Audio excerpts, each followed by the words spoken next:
somos el último panel antes del almuerzo, así que sabemos que hay hambre, pero creo que se viene una charla muy interesante. Y empezamos un poco por este tema de sustentabilidad. Venimos de una sequía en 2023 importante, hubo inundaciones en el sur de Brasil, ahora en Bahía Blanca, que vimos un poco el impacto que puede tener los efectos del cambio climático, y entonces quería empezar así como modo de introducción, qué están haciendo sus empresas y también su provincia para proteger y prevenir también un poco estas tragedias del cambio climático. Empezamos con Mariana. ¿Empiezo yo? Bueno, Dale. gracias a todos por la invitación. Bueno, nosotros desde PepsiCo creemos que somos un eslabón que tiene que ser y tiene que dejar en la sociedad una huella positiva. Suena una frase muy linda, pero atrás hay procesos, medidas, lo que no se mide no se mejora, y programas. Entonces nosotros, en el caso nuestro, desde que ponemos una semilla de papa en los campos argentinos, importamos concentrado de la zona franca de Colonia hasta que las papas fritas y la Pepsi terminan en los hogares de los argentinos. En todo ese proceso buscamos tener eficiencias y que el impacto en el medio ambiente sea positivo. Y ahí tenemos un montón de mediciones, uso de agua potable, uso del riego eficiente y consciente, y en cada eslabón, hasta que llegas al consumo final, hay objetivos y objetivos de mejora. Algunas veces requieren inversiones, y nosotros nos autorregulamos mucho para que invirtamos de la mejor manera para llegar a estos objetivos. Le decía al gobernador que la planta Córdoba ganó un premio a la calidad y al uso también de agua, y esas son las cosas que también hay que mostrar, y hay que saber contar a la sociedad para que otras empresas se copien, ¿no? Ya sean grandes empresas o pymes. Somos un eslabón, y el eslabón siempre tiene que ser positivo. Y no es nosotros solos, es nosotros con los gobiernos nacionales, provinciales, con otras empresas y con toda la cadena de valor. Bueno, primero agradecer la invitación. Me parece muy importante, justamente hablábamos con dos empresas que trabajan en sustentabilidad. Porque cuando las empresas entienden lo que está pasando, yo claramente tengo un compromiso a favor del ambiente. Creo que el mundo está sufriendo claramente las implicancias de no cuidar el ambiente, y los cambios de clima y muchas otras cosas que están sucediendo tienen que ver con eso. O sea, nosotros seguimos con la Agenda 2030 y seguimos en el cumplimiento de los ODS. De hecho, somos líderes en economía circular. Para mí es un gusto compartir el panel con dos empresas que creen en la sustentabilidad, porque lo que hacen también es, frente a sus proveedores, también traccionarlos en ese camino, ¿no? Que tengan trazabilidad en los alimentos, que tengan medio de huella de carbono. Yo creo que las empresas tienen mucho para hacer y para aportar. Creo también, para en pocos minutos, ¿no? Hablar o tocar los tres tópicos, entender que el cambio climático viene también es generar políticas en ese sentido. Si uno cree que eso no existe, bueno, te quedás esperando y crees que el régimen de lluvia es el mismo, que no han cambiado los regímenes de lluvia, que no han cambiado los factores climáticos, no haces nada. Primero, comprender que existe, como comprendemos nosotros, y eso, diseñar políticas. Por ejemplo, uno en materia de agro, ¿qué es lo que está pasando? Y bueno, tenemos que empezar a trabajar con el sector privado y con los productores en los consorcios de canales. Porque vas a tener etapas, nosotros teníamos un régimen de lluvia semiconstante, y lo que está pasando es que no, el cambio climático te varía. Entonces, te tenés que preparar para dos cosas, para sequía e inundación. ¿Cómo te preparas para sequía e inundación? Y necesitas inversión en infraestructura. Primero, canales, para que cuando llueva, o pulmones pluviales, si querés, que son grandes lagunas de contención de agua, para que cuando llueva no quede el agua en los campos, perdiendo la cosecha, sino que tengas canales por donde el agua pueda derivar o donde acumular esa agua. Y segundo, toda la potencialidad que Argentina tiene en materia de riego subterráneo, ¿no? Empezar a utilizar y empezar con un programa incentivando el riego de los campos. En un momento, uno cuando sobrevuela la Argentina, uno lo puede ver, vas a ver muchos campos y vas a empezar a ver los campos redondos. Pasar de campos cuadrados a redondos. Ya en el mundo la técnica redonda no es ahí, se puede regar todo. Pero es muy fácil visualmente para los que están acá. Sobrevuelen en un país y vean cómo tienen sus campos. Si vos los tenés redondos, significa que tenés pivot de riego. Vas con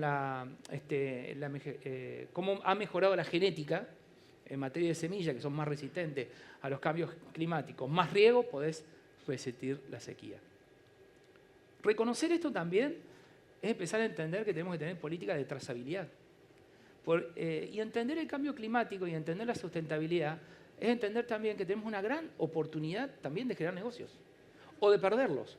Porque el tren del mundo no va a esperar. Que nosotros seamos negacionistas o alguno sea negacionista, lo único que va a hacer es atrasar. Porque el mundo va a ir en ese camino, ni hablar del mundo europeo. Entonces, cuando le tengamos que proveer alimentos, te van a decir, oh, ¿tenés trazabilidad? No. ¿Tenés huella? ¿Mediste la huella? No. Perfecto. No es un mercado que vas a perder y ustedes lo saben bien. Sí. Entonces, esa negación nos va a costar la pérdida de mercados. Ya no preocupados claramente por qué obra hacemos con la sequía o el riego para que el cambio climático afecte menos la producción. No estar en la sustentabilidad va a ser mercados a los cuales no vamos a acceder el día de mañana. Y los países de al lado nuestro juegan, ¿eh? No es que están quedados en el tiempo. Miremos lo que está haciendo Uruguay, para dar un ejemplo, cómo está avanzando en trazabilidad, en medio de huella, inclusive en materia de ganado, con los chips, con los famosos chips, para poder medir.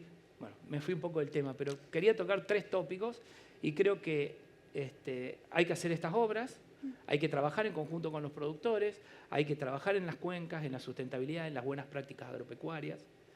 Y lo que están haciendo las empresas es traccionar en el buen sentido. Y bueno, las 2 empresas que tengo aquí al lado son 2 empresas que tienen grandes compromisos ambientales, así que para mí es un gusto. Alejandro. Gracias, Manuela. Bueno, primero agradecer por esta invitación. Es un placer para nosotros poder compartir lo que hacemos, nuestra experiencia en el mundo de los alimentos y energías renovables. Coincido con lo que decían Mariano y Martín, y por ahí refuerzo un poquito la definición de sustentabilidad de nosotros. Es una forma de hacer los negocios basada en 3 pilares. El ambiental, el social y el económico. Y tiene que estar el económico. Si no está el económico, no es sustentable. Ningún negocio es sustentable. Entonces, nunca tenemos que olvidar esos pilares. Y en función de eso, todas nuestras actividades, nuestros negocios que llevamos adelante, por suerte, es natural en nuestro negocio la sustentabilidad porque nos permite ser más eficientes. Usar mejor el agua, usar mejor la tierra, usar mejor la energía, producir más por unidad de recurso utilizado, sea tierra, agua, cualquier otro insumo. Entonces, lograr esa productividad es lo que nos hace más eficientes económicamente y más sustentables. Esa es la sustentabilidad que entendemos nosotros. Viene por ahí, está embebida en nuestro negocio. Y ahí salto a lo que decía Martín. Cuando vos sos eficiente produciendo el cultivo, el producto que sea en el mejor lugar, utilizás menos recursos para producir esa cantidad de alimentos y terminás siendo competitivo. Y entonces podés ir a competir a otros mercados. Obviamente tenés que demostrar o contar cómo es esa producción y contar la sustentabilidad totalmente trazable. Eso hay que hacerlo, coincido con Martín. Pero ya es un valor que tenemos, por lo menos en el agro argentino y particularmente en nuestra empresa que estamos trabajando esto desde que empezamos hace 20 años, lograr sintonizar la eficiencia con la sustentabilidad nos da competitividad al final del día. Nos permite tener mejores productos, acceder a mejores mercados, convencer al cliente porque le podemos mostrar toda la historia para atrás, toda esa trazabilidad que tenemos desde el alimento que producimos en la pampa húmeda, al que se los damos a las vacas, que los llevamos a procesar en las plantas de Córdoba y mandamos ese producto, esa leche totalmente trazable a mercados internacionales. Y ahí es donde está para nosotros la sustentabilidad totalmente ligada a la rentabilidad del negocio y la competitividad que nos da para poder llegar a esos mercados. Y respecto a la parte de cambio climático, Me encanta que estemos hablando de lluvias. Como productores primarios estamos todo el tiempo hablando de lluvias, capaz que somos muy aburridos porque si llovió mucho lloramos, si llovió poco lloramos, si no llovió, si llovió tarde lloramos, si hace frío. Nuestro negocio es a cielo abierto. Estamos totalmente expuestos al clima, totalmente expuestos. Entonces, hemos sufrido tormentas antes que el mundo inversor empiece a hablar del cambio climático. Hemos sufrido sequías, inundaciones y tormentas. Se evidencia una tendencia en la mayor frecuencia, es verdad, hay que pensar en prepararse, hay algo que se puede hacer a nivel predio, a nivel lote, lo que preguntaba Manuela, sí, trabajar en riego, trabajar en algún drenaje, trabajar en alguna obra para minimizar esos impactos, trabajar en desarrollo de semillas que aguanten ese cambio climático o lo toleren de alguna manera, aunque sea, pero después está a nivel ya los gobiernos, los que pueden pensar infraestructura zonal, porque el tema del clima es algo zonal, no es predial, no es que me pasa a mí y al de al lado no. Pasa a una zona, entonces ahí tenemos que pensar juntos, con la parte pública, cuáles pueden ser las alternativas para mitigar estos temas.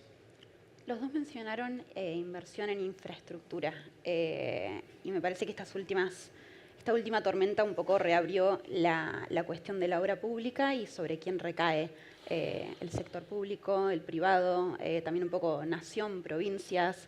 Por ahí vamos a empezar con Martín. ¿Qué rol le ves al gobierno cuando se habla de la inversión en infraestructura? Yo primero empezaría, ahora hay una discusión de infraestructura sí, infraestructura no. Para mí estamos tan mal que tenemos que rediscutir lo obvio, ¿no? Sería una frase como para poner el concepto. Un día le preguntan a Kennedy en Estados Unidos si Estados Unidos era rico y por eso había hecho infraestructura. Y Kennedy dice, no, hicimos infraestructura y por eso somos ricos. Vos podés pensar que la infraestructura es la madre del desarrollo. A un lugar donde no podés llegar, no tenés electricidad, no tenés gas, no tenés nada, ¿quién va a invertir? No podés hacer nada. Tenés que llevar toda esa infraestructura para hacer. Después, claramente, es un trabajo entre privado y público. Si vos tenés un privado que lo puede hacer en buena hora y potenciar esa inversión privada. Ahora hay lugares de alto riesgo o donde no hay determinada cantidad de personas en un momento, donde hay determinadas inversiones que lo hace lo público o no lo hace nadie. En muchas. Entonces creo que hay que trabajar lo privado y lo público con un plan de gestión. Ahora, negar la relación de infraestructura con desarrollo es prácticamente no conocer el desarrollo. Y el desarrollo con el empleo.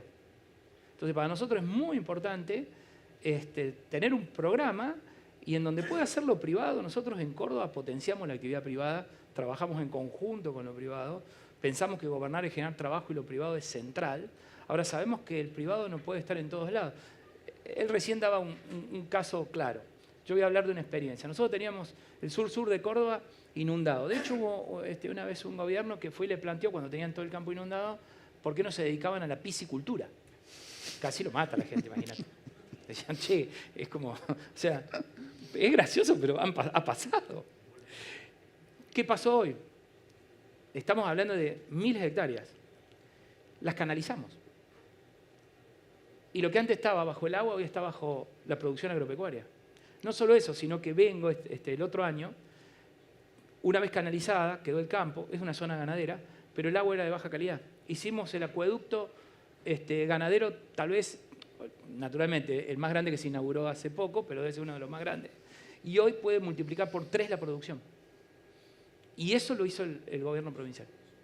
Entonces, claramente, una infraestructura de canales y una infraestructura de cambio de calidad de agua nos va a llevar a mejorar y a triplicar la producción de la zona. Lo que antes estaba bajo el agua, hoy está produciendo. Ese es el valor de la infraestructura. A veces lo puede hacer un privado, pero es muy difícil pedirle a alguien que está bajo el agua, tapado su campo, endeudado por la deuda de la cosecha anterior, che, ¿por qué no me financiás un canal? Te va a decir, escúchame, fíjate cómo vamos al banco y me das una mano para pagar lo que debo. Bueno, ahí hay que actuar. No podés, tenés que actuar. Entonces, quiero hacer una parte. A veces, cuando vos hablabas de la Bahía Blanca, ¿no? Digo, bueno, uno hace infraestructura, fue intendente 2 veces, para situaciones normales, a veces están las situaciones. y habrán visto inundaciones en cualquier parte del mundo cuando sobrepasa. Nada está preparado para una situación extraordinaria. Ahora, cuando se da la situación extraordinaria, tenés que ir y dar solución. ¿Qué le podés pedir a un pueblo que está tapado por el agua, que perdió absolutamente todo, más que una ayuda provincial, municipal y nacional? Cada uno con los distintos eslabones, todos trabajando y poniendo recursos para volver a la normalidad y poder reinstaurar la vida de ese pueblo. Entonces, ese es el pensamiento. ¿Cómo se financia? Bueno, por ahí quieren sumar algo los otros panelistas. ¿Cómo se financia justamente en un contexto donde, como dice el presidente, no hay plata? ¿Cómo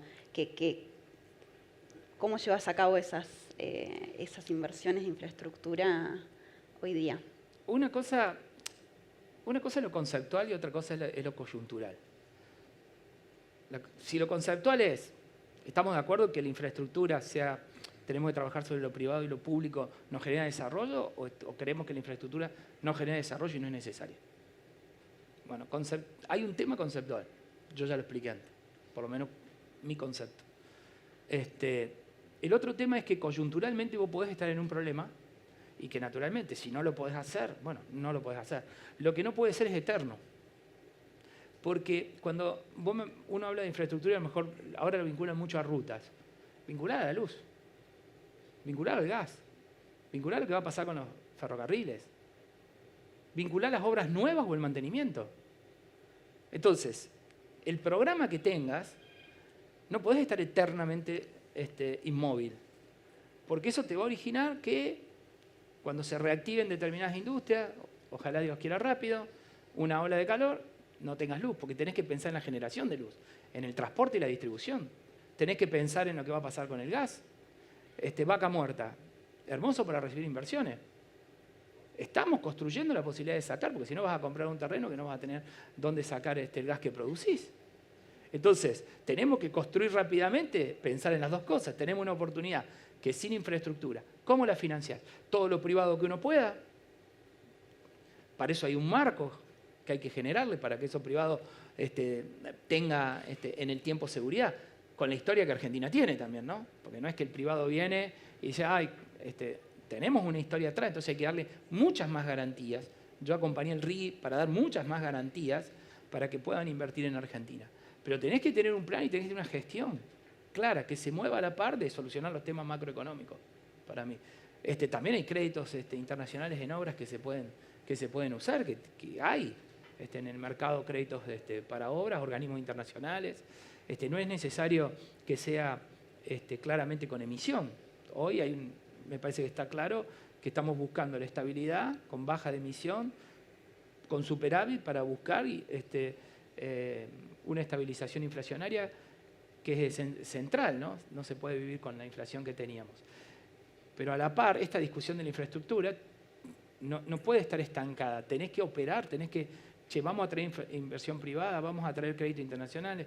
Parar esto te puede parar el programa de inversión. Y sin inversión no hay trabajo. Entonces, la estabilización macro, sin trabajo, sin perspectiva, con caída del empleo, después no se sostiene. Entonces, tenés que pensar y trabajar en el mismo tiempo en varios lados a la vez. Una preguntita más para Martín. Hablando del crédito internacional, ¿cuáles son las señales que busca la provincia de Córdoba para volver al mercado de capitales, que entiendo que podría ser este año? Sí. Bueno, creo que es muy importante el acuerdo con el fondo. Creo que ahí va a haber una ventana de oportunidad cuando esté esta decisión. Eso va a hacer que pueda bajar el riesgo país y ahí creo que va a haber una ventana importante para poder salir al mercado. Espero, ¿no? No sé, acá hay muchos que a lo mejor están... esperemos que ahí se produzca una ventana que baje el riesgo y que nos permita captar fondos afuera también. Perfecto. Para todos, una pregunta sobre la Por ende, inversión. vamos a acompañar, para dar algún título, Mañana. vamos a estar acompañando lo que es el acuerdo. Lo acompañamos antes también, ¿no? Con gobiernos anteriores. Córdoba tiene... Córdoba tiene nosotros somos una provincia que respeta la institución, que tenemos seguridad jurídica, que tenemos libertad de prensa y que eso ha permitido que las inversiones, de hecho tenemos 2 empresas con acento cordobés porque invierten en Córdoba, todos los programas de inversión han pasado distintos gobiernos, las leyes nuestras de promoción nunca se han modificado, siempre han sido para mejor. En ese esquema, nosotros tenemos bonos a veces mejor valorados inclusive que los nacionales. No hemos caído en default. Entonces, lo importante en este momento es la certeza de que Córdoba, no solo este gobierno, sino los gobiernos anteriores también acompañamos presupuesto, también acompañamos los compromisos. En este caso, me parece que no acompañar sería poner a Argentina en riesgo, que todo el esfuerzo que se está haciendo volvamos de nuevo para atrás, sería una tremenda señal, mala, negativa. Y esto no solo es bueno para Argentina, es bueno para las empresas también que necesitan fondearse. Y bueno, esperemos que ahí se abra una ventana y que esto verdaderamente sirva para poder estabilizar la economía, salir del cepo, que ustedes saben que es una de las principales. Cuando salís al mundo a buscar inversiones, uno de los principales problemas que tenemos hoy es el cepo, más allá de la garantía claramente de seguridad jurídica institucional, que tenemos que rendir un doble examen por la historia que Argentina tiene. Entonces espero, y por eso acompaño, que esto esta vez sea distinto, ¿no? Que sirva verdaderamente para que Argentina con este préstamo pueda encaminar su economía, bajar la inflación y salir de cepo rápidamente. Ya medio que contestaste mi próxima pregunta, Ya te di un... Empezamos con Mariana entonces. La inversión directa extranjera. En este 2024 se habló mucho de Milei en el exterior, pero fue uno de los años con, en realidad, menor inversión en los datos que tiene el Banco Central. Unos 89 millones de dólares entraron. ¿Cuáles son las barreras? Martín menciona el cepo. Las barreras a la inversión que van a permitir ese despego de la economía.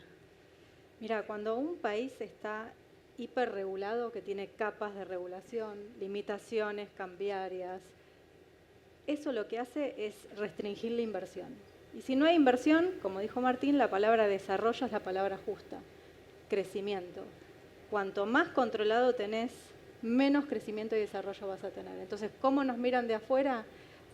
Si no logramos sacar esas capas de la máxima regulación, no va a venir la inversión. Y puede ser que muchos empresarios, o al menos las multinacionales, hay algo en inglés que se llama wait and see, esperemos a ver que esto realmente sea sustentable.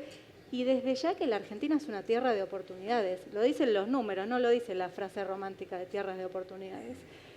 Ves lo de Vaca Muerta, ves el litio, ves el agro, ves inclusive la innovación que hay en empresas de consumo masivo y de productos que terminan en la góndola.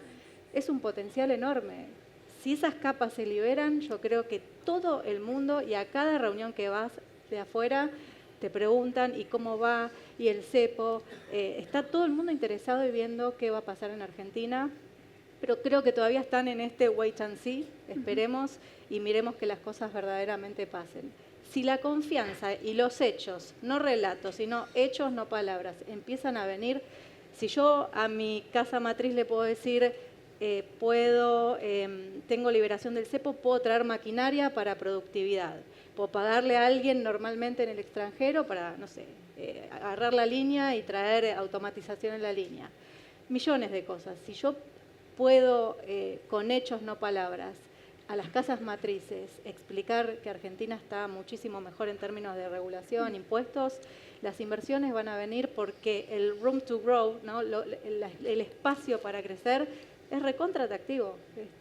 Ves per cápita en consumo masivo y comparás contra Estados Unidos o países desarrollados o no desarrollados, el crecimiento es impresionante. Y yo creo que de a poco el RIGI y otras cosas van a empezar a hacer que lleguen los dólares y los dólares lleguen con inversión, y eso sinónimo de crecimiento o desarrollo, o sea, ambas cosas. La palabra desarrollo es mucho más completa, pero Argentina tiene que crecer y desarrollarse al mismo tiempo. Bien, Alejandro. Sí, a ver, en nuestro caso, Nosotros lo que hacemos es focalizamos en los proyectos que tenemos en nuestros negocios y tratamos de explicar bien cuál es la esencia de ese negocio, cómo se genera el resultado, el porqué de los activos, el porqué de la eficiencia, el porqué del resultado. Sí insistimos mucho a potenciales inversores o bancos o lo que sea, que vengan a conocer las operaciones. Y traemos gente de afuera, traemos todo el tiempo gente de afuera que vengan a conocer las operaciones. Nosotros estamos desparramados por Argentina y Brasil y Uruguay, pero acá en Argentina, en todo el interior, haciendo trigo, soja, maíz, por un lado, después arroz por otro y leche, y estamos integrados. Ya tenemos campos por todos lados, plantas, también distribuidas en Córdoba y otras provincias y Corrientes. Ya tenemos una diversidad geográfica interesante y cuando traemos a los inversores, los llevamos a esas plantas en todo el tiempo que nos quieran dedicar. Y ahí ocurre una cosa que es fantástica, porque antes y durante le explicamos el negocio, le explicamos el ABC, cómo se genera, cómo está el resultado, cuáles son las inversiones, cuál es el costo de producción, por qué somos competitivos. Pero después cuando van a las operaciones y conocen la gente en el interior de Argentina, interior de Brasil, y gente que les puede hablar en inglés, porque gente educada, tenemos gente muy educada, muy sofisticada, muy técnica en el interior, por lo menos en mi sector, el que yo conozco, en el agro, y que le pueden explicar mano a mano a un inversor cómo generan el EBITDA, dónde están los costos, dónde está su capacidad de negociación, su poder comercial, los mercados a los que llega, la eficiencia que está buscando en la próxima inversión. Cuando explican en primera persona toda la gente que tenemos en el interior y los inversores se quedan maravillados, no pueden creer, porque eso no lo ven en ningún medio, no lo ven en ningún reporte de un analista, no lo ven en ningún informe financiero.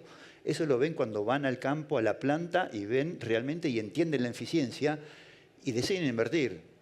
Y la macro puede ser que ayude en idea, eso ya es problema de cada inversor que esperará o querrá alguna cosa más o distinta. Pero cuando entienden la esencia del negocio, invierten. Y esa es la realidad nuestra, que hemos venido creciendo desde el 2002 a hoy exponencialmente. Arrancamos en cero y hoy producimos más de 3 millones de toneladas de distintos alimentos y energías renovables. Y fue todo así.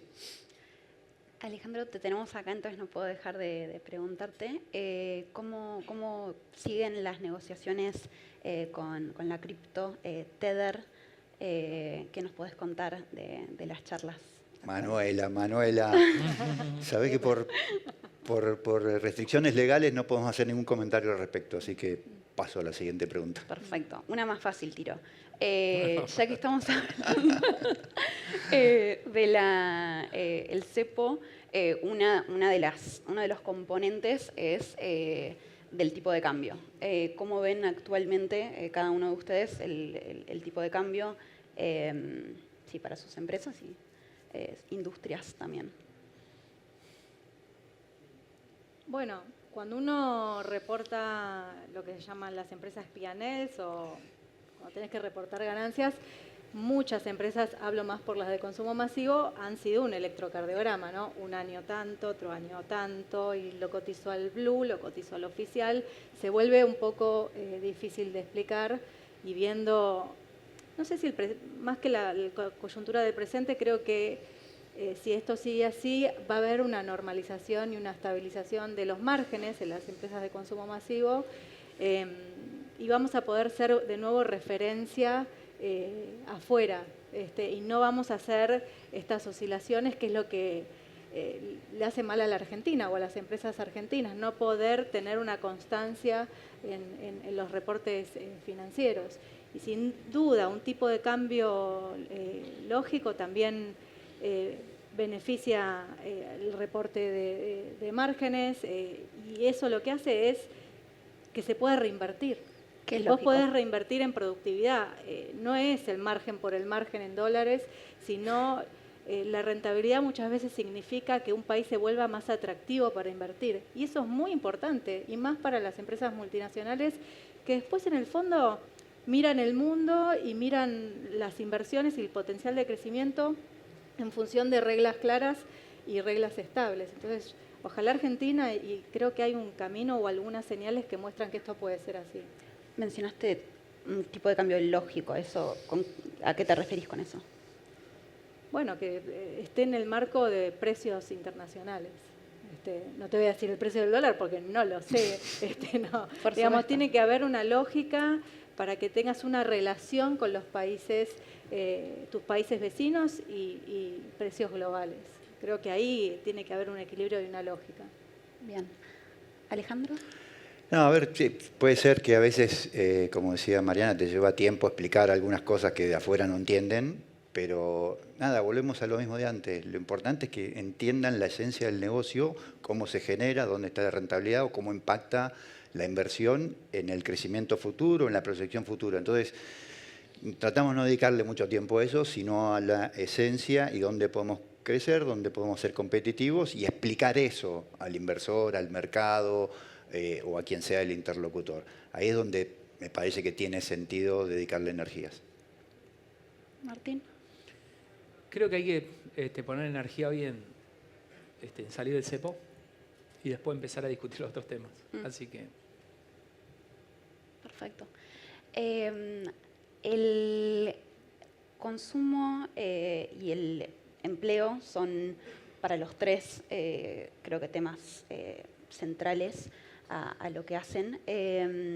¿Cómo ven el sendero de este próximo año en términos del consumo y sí, que va de la mano con el empleo, ¿no? ¿La hago yo? Empieza. Yo creo que el mundo, ya que estamos en un foro global, está rediscutiendo y gobernar es generar trabajo. Y es un tema que con la irrupción de la inteligencia artificial y todo este cambio de paradigma que hay, porque estamos en otra etapa histórica, es muy difícil generar trabajo, muy difícil generar trabajo. Bien remunerado, bien pago. Creo que en gran parte en el mundo estos problemas que vemos, estas discusiones, fíjense en que algunos se están cerrando en vez de abriéndose, o sea, está todo en búsqueda del sueño perdido de las sociedades en que, bueno, están viendo que no van a estar mejor mañana que hoy y es una irrupción general.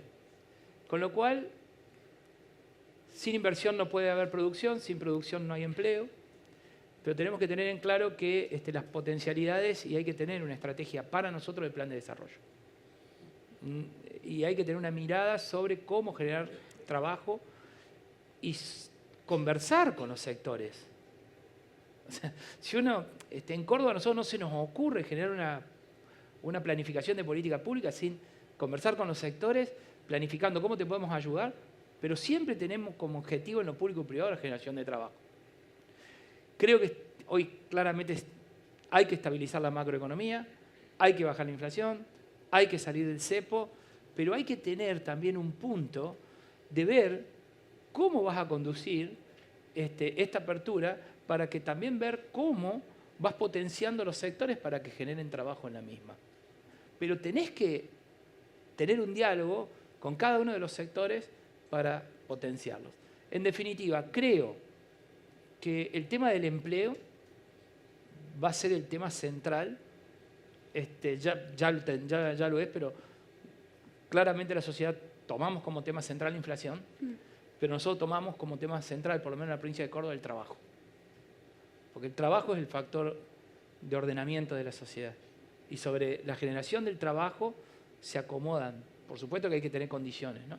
Pero creo que el mundo está viviendo una gran discusión sobre el tema del empleo y el trabajo, nosotros también, y que todos los países están viendo cómo hacen una política de desarrollo. Y es lo preocupante, porque si no hay empleo no hay consumo, si no hay empleo... Y después te podría decir algo más, creo que Argentina está en un momento óptimo para recibir inversiones, ya lo dijeron, tenemos la posibilidad en Vaca Muerta de mejorar, no solo de pasar un sector de importador-exportador como el shale gas, el hoy, pero necesitamos infraestructura, pero claramente tenemos el litio, tenemos posibilidades en alimentos, en seguir creciendo, industrializando, podemos elevar nuestra frontera productiva. Son sectores que generan muchos ingresos, pero por el nivel tecnológico tenemos que pensar cómo esos ingresos después se van a convertir en trabajo. Y eso es una discusión. Vos podés tener muchos ingresos y eso no significa que se conviertan directamente en muchísimos puestos de trabajo, salvo a lo mejor donde están. Entonces tenemos que pensar. Y hay una oportunidad que voy a aprovechar un minuto para decirlo, que creo que le estamos desaprovechando en Argentina y que va a ser un factor que nos va a atrasar, que tiene que ver con dos cosas. El gobierno ha tomado como línea la baja de retención y nos parece bien para el agro. Nosotros sabemos que si bajamos las retenciones podemos producir más, va a haber mayor tecnología. Y el otro tema, pero que no lo están tomando, son los biocombustibles. Y nuestros países que nos rodean ya lo están tomando como política de Estado. Y claramente eso va a ser un factor diferenciador que nos va a hacer perder una gran oportunidad de generar muchísimos puestos de trabajo, muchísima producción, pero aparte le genera competitividad por los derivados de los biocombustibles, por ejemplo en la masa proteica o en el CO2.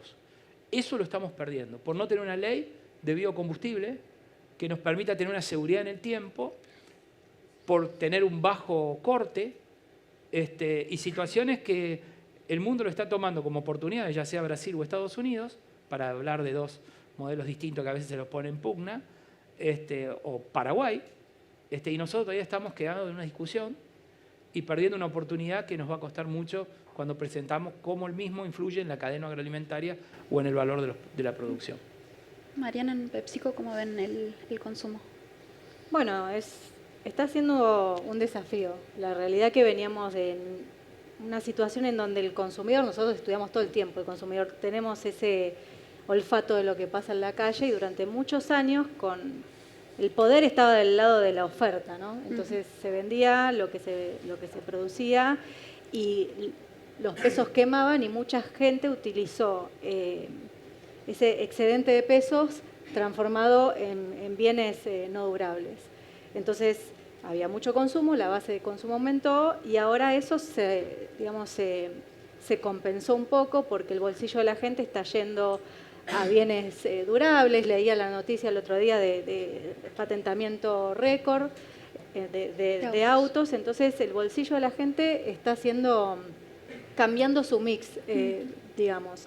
A nosotros nos interesa que el consumo tenga una base lógica y muy buena, porque si no hay consumo, no hay crecimiento, no hay inversión, y el tema de la empleabilidad que decía Martín es fundamental, porque si la Argentina crece y se desarrolla, puede haber industrias que pierdan y otras que ganen, y la gente que se pierde en una industria y pasa a otra, la tenemos que ayudar desde el sector privado, desde capacitación, juntarnos con la parte pública para ver cómo hacemos esa transferencia de los puestos de trabajo que se pueden perder en ciertas industrias, cómo lo pasamos a las otras industrias para cuidar el empleo. Sin empleo no hay consumo y nosotros necesitamos el consumo para seguir invirtiendo y ser parte del desarrollo de la Argentina.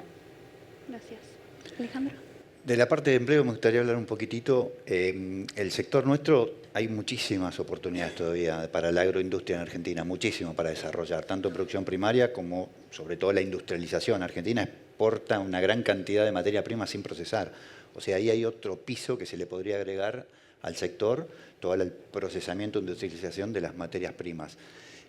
Y eso es empleo calificado y demás. Eso nosotros lo vivimos, y ahora sí me meto en el caso nuestro, lo hemos vivido en todo este crecimiento que arrancamos produciendo materias primas y después industrializamos. Es un desafío, sí, conseguir gente capacitada en el interior, pero se consigue, está. Y de hecho nosotros en Córdoba hace 5 años teníamos 0 empleados y hoy tenemos 350. Y la mayoría industriales, o están en la industria, con empleo calificado. Y después en el negocio del arroz, también hace 6, 7 años producíamos 200.000 toneladas de arroz, hoy producimos casi 500.000. Éramos 300 personas, ahora son 1.100 el negocio de arroz. Más distribuido en Corrientes, en la zona del litoral, que es donde está la producción, donde se es más eficiente hacer arroz. Entonces es un desafío, sí, pero cuando vos tenés un negocio que tiene sentido, que es rentable, es eficiente per se, le ponés, obviamente, hay que ponerle dedicación, tecnología y orden, podés lograr estos crecimientos, podés construir plantas y conseguir gente, lleva tiempo, las inversiones llevan su tiempo, pero se pueden ejecutar. Eso por lo menos nuestra experiencia, lo podemos hacer en Argentina y en Brasil, en el interior donde no había gente prácticamente o donde no hay mucho desarrollo social como podemos ver en las grandes ciudades, ¿no? Perfecto. Bueno, muchísimas gracias a todos. Gracias, Manuela. Gracias. Muchas gracias.